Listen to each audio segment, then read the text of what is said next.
Alright, so I've got the motor and transmission mocked up,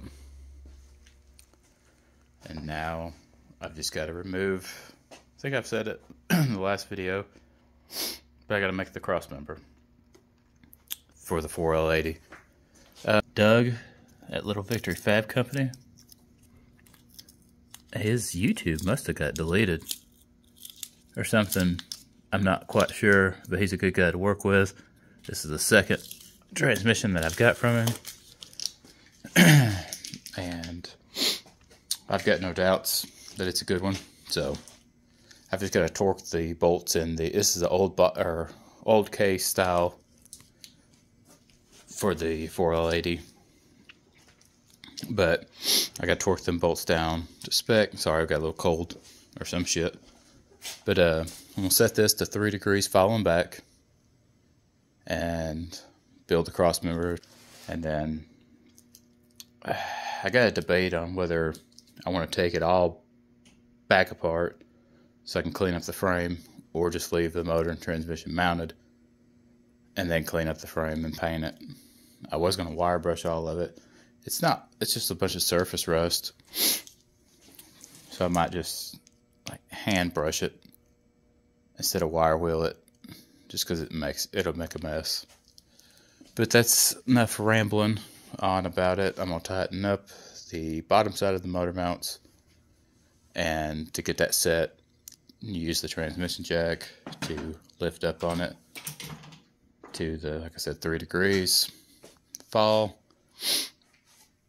The only thing I noticed that might be interfering is this, which I've kind of got an idea on how to fix it. For the drive shaft,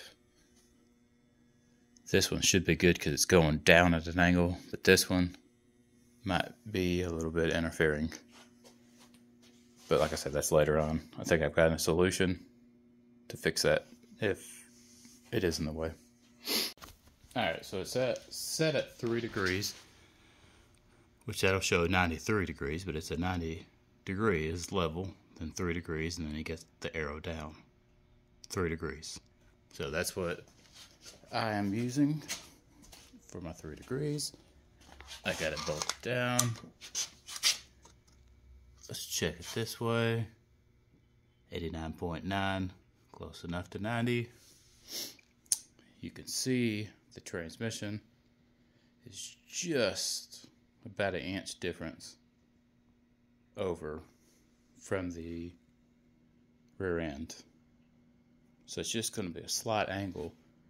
I don't think it's going to vibrate that much or make that much of a difference in that.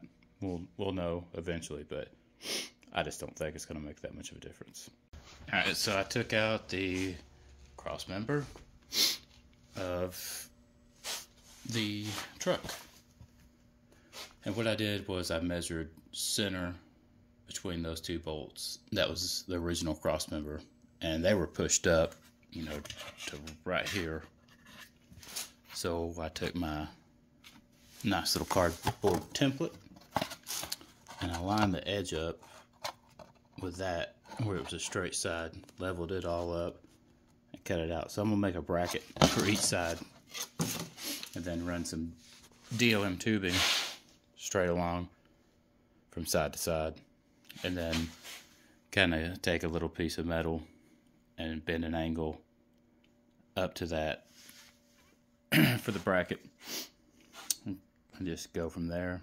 I just got to get these tacked in, or cut out and then tacked. So the mounts that I bought was the Energy Suspension GM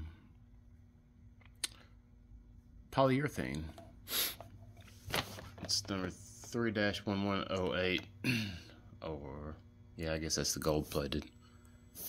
Hell, I don't know. Yeah, but anyways, it comes with that. It does not come with your bolts for these to mount to the transmission itself. It comes with these that goes underneath, and they tighten up. So I still got to make the bracket for it. So what I did was I tacked this into place. This is not clean metal yet. It's just a tack because I don't want to weld the DOM tubing to each side to prevent, I want to try to prevent any kind of warping possible. So I just tack these up. They're not tacked on the bottom, but they are level. And I'm just going to run a piece of DOM from one side to the other, obviously, and then create a little tab for these and take this off and drill 3 holes in it. Even though I know there's only 2, but I might as well drill the 3rd. So that way I can just have the extra one just in case something ever happens, or if I want to run 3 bolts for whatever reason, which you probably won't ever, but who knows. So what I'll do now is I'll get a measurement in between, and I'll double check a bunch of times. I will stop recording and then come back and then cut the pipe, tack it into place. I'm probably going to run out of welding wire and weld it on the frame, and I'll make the little tab thing for it, and it should work out good, hopefully. Alright, so I got it tacked up. Just made a little flat bracket right there. It's a 2" by 3" flat steel. Just still got to weld everything up. Except just gonna tack for now. It's almost 90 degrees straight across, and I'll weld some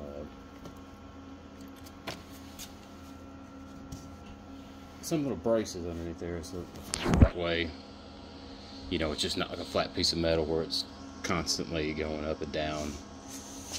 It'll have some kind of little L brackets underneath, and to box it in to make it a little bit more rigid.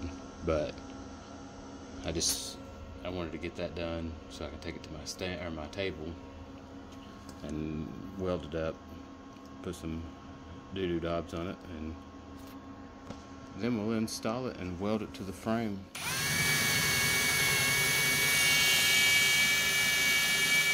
Alright, so everything's welded in place. Pretty secure. Welds aren't the greatest, but it works. Now I just gotta take off these bushings, or the body bushings. Pretty easy. That's all I gotta do.